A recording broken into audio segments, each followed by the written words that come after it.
Hi guys, this is the video for giving nail and foot care. Um, Pretty much everything is self-explanatory. Number 7, cover the overbed table with a paper towel. Arrange the items on top. Um, Paper towel would be ideal, but any type of barrier, if they used a regular towel, would be sufficient. We wouldn't count them off as long as they had a barrier. Facilitators just discussed the importance of a barrier, that paper towel is probably the most economical. Let's see. Assisted the person to the bedside chair or removed footwear and stockings, and then placed the call light within reach. Then we're using the waterproof pads, so the blue or green, depending on what color of the waterproof pads you would put under the feet. Water temperature should be the same as any other skill that we have. Also in here, and facilitators, as you're going around when they were practicing, make sure that you're letting them know, the water temperature in the care plan and why that's important with the diabetic patients or patients that maybe have lack of feeling. Those other type of patients that feeling would not be in their lower extremities.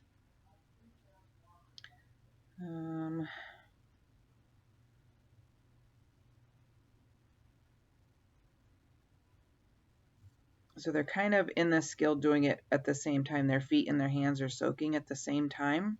So their feet are soaking and then their hands are soaking on the bedside table.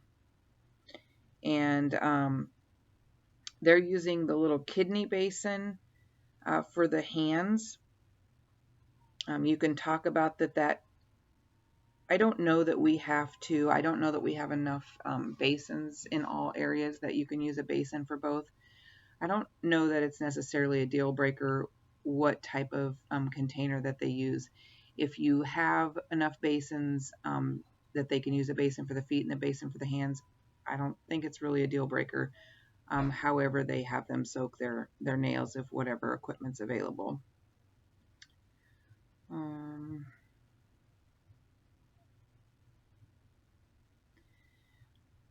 It's not a critical down in step 18 where it says allowed the fingers to soak for 5 to 10 minutes and then allowed the feet to soak for 15 to 20 minutes. Again, just having that discussion, and the reason why we're doing that is the nails on the toenails are much thicker, and so because there's probably going to be questions as to why we soak it longer for the toes versus hands. So facilitators, just make sure you're having that discussion as those questions come up, or even before, and being proactive before they come up.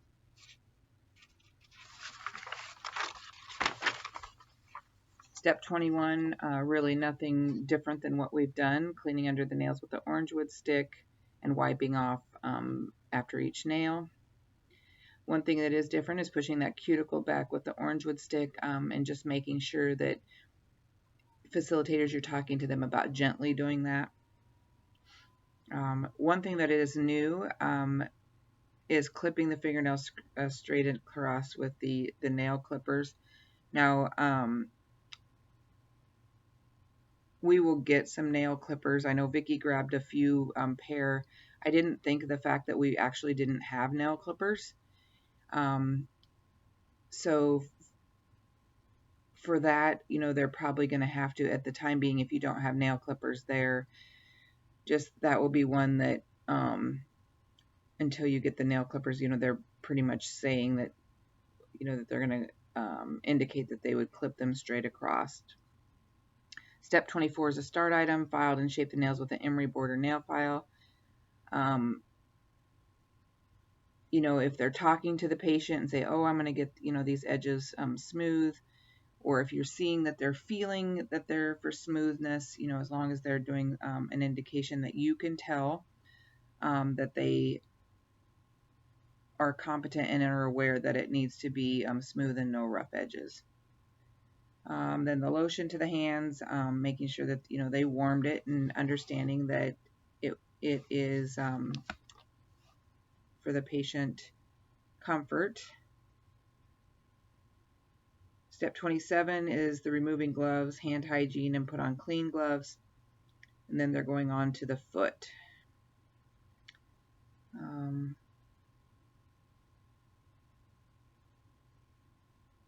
Really nothing to, I mean, it's pretty self-explanatory in step 28. They don't have to do the other foot, but they need to indicate, to you that they would, repeat that somehow. I mean, if they do the other foot, we're certainly not going to count them off if they do it. It's just that they don't need to do both feet.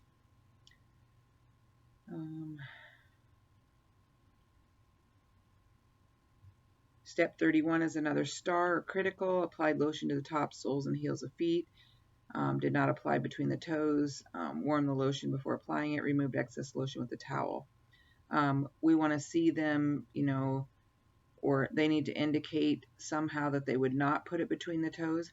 And this is a good point where facilitators go ahead and ask them if they indicate that and they've drawn attention to the fact that they don't put it between the toes. It's okay to go ahead and ask them what their rationale behind that is, and explore a little bit of conversation with that, of what that looks like and why they're not doing it.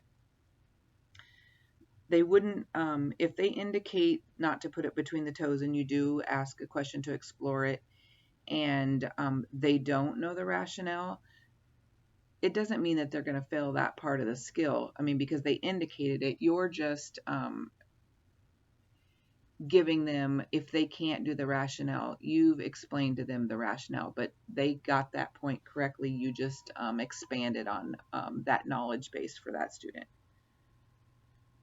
Removing the excess lotion, again, why that's important.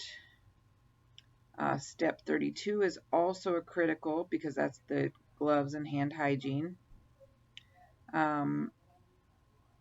Step 33, if they ask the patient, do you want your shoes back on or your non-skid footwear, they would get the points for 33, or if they actually put on the non-skid footwear. So if they're asking the patient or they actually did it, they would get the points for 33. Everything else is pretty much self-explanatory with the rest of the skills. Let me know if you have any questions. I will also post the skill sheet, and I will post this as a discussion so we can all communicate below if there's questions or comments. I think the rest of them in our dialogue and the stuff that we've had with the other videos has been really, really good. Let me know if you have any questions.